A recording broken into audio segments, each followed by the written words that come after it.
ក្រុមហ៊ុន CCCC បង្ហាញសោតិថេនិយមលើការសាងសង់ព្រែកជីក Funan Tejo នៅវេលាព្រឹកថ្ងៃទី18ខែមេសាឆ្នាំ2025សម្ដេចមហាបវរធិបតីហ៊ុនម៉ាណែតនាយករដ្ឋមន្ត្រីនៃព្រះរាជាណាចក្រកម្ពុជាបានជួបពិភាក្សាការងារជាមួយលោកវ៉ាងតុងចៅប្រធានក្រុមហ៊ុន China Communications Construction Company CCCC នៅវិមានសន្តិភាពក្នុងឱកាសនៃជំនួបនេះលោកវ៉ាងតុងចៅបានសម្ដែងនូវការពេញចិត្តយ៉ាងខ្លាំងចំពោះការផ្តោតអាទិភាពខ្ពស់របស់រាជរដ្ឋាភិបាលកម្ពុជា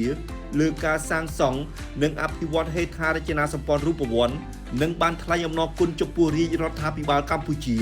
ដែលបានធានានូវបរិយាកាសវិនិយោគល្អលោកប្រធានបានគោរពរាយការណ៍ជូនសម្ដេចបវរធិបតីអំពីប្រតិបត្តិការអាជីវកម្មរបស់ក្រុមហ៊ុន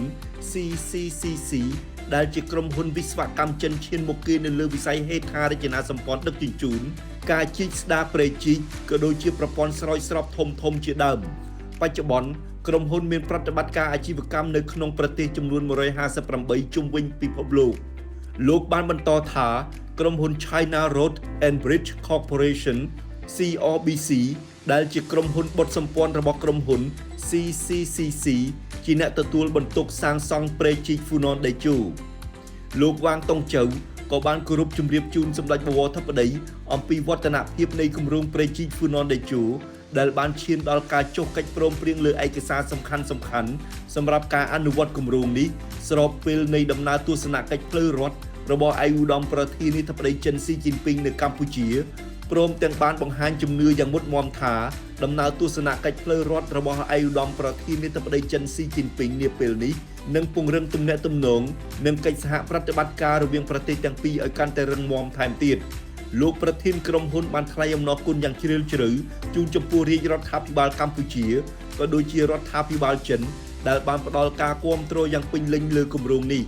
លោកប្រធានក៏បានគូបញ្ជាក់ពីសោធិធិនិយមនៃការអនុវត្តគម្រោងនិងបានបង្ហាញនូវការបដិញ្ញាចិត្តយ៉ាងមុតមាំរបស់ក្រុមហ៊ុនក្នុងការសាងសង់ព្រែកជីកនេះឲ្យសម្រេចបានជោគជ័យតាមផែនការដែលបានកំណត់ប្រកបដោយគុណភាពខ្ពស់និងជាគំរូមួយ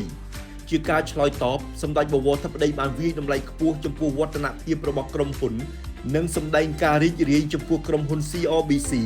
ដែលបានដើរតួនាទីយ៉ាងសំខាន់ក្នុងការសាងសង់ហេដ្ឋារចនាសម្ព័ន្ធសំខាន់ៗនៅកម្ពុជាជាពិសេសគម្រោងព្រែកជីក Funan Tejo នេះសម្ដេចបវរធិបតីក៏បានគូបញ្ជាក់ពីការយកចិត្តទុកដាក់ខ្ពស់របស់រាជរដ្ឋាភិបាលនិងសារៈសំខាន់នៃព្រែកជីក Funan Tejo ដែលជាគម្រោងប្រវត្តិសាស្ត្ររបស់កម្ពុជាដែលនឹងបើកសក្តានុពលក្នុងការតភ្ជាប់ផ្លូវទឹកពីទន្លេទៅកាន់សមុទ្រនិងពង្រីកសក្តានុពលវិនិយោគក្នុងវិស័យឧស្សាហកម្ម កសិកម្ម Logistic និងអចលនទ្រព្យដែលនឹងជំរុញសន្ទុះកំណើនសេដ្ឋកិច្ចជាតិថែមទៀតមុននឹងបញ្ចប់សម្ដេចបវរធិបតីបានអបអរសាទរចំពោះការឯកភាពលើឯកសារកិច្ចព្រមព្រៀងសំខាន់ៗ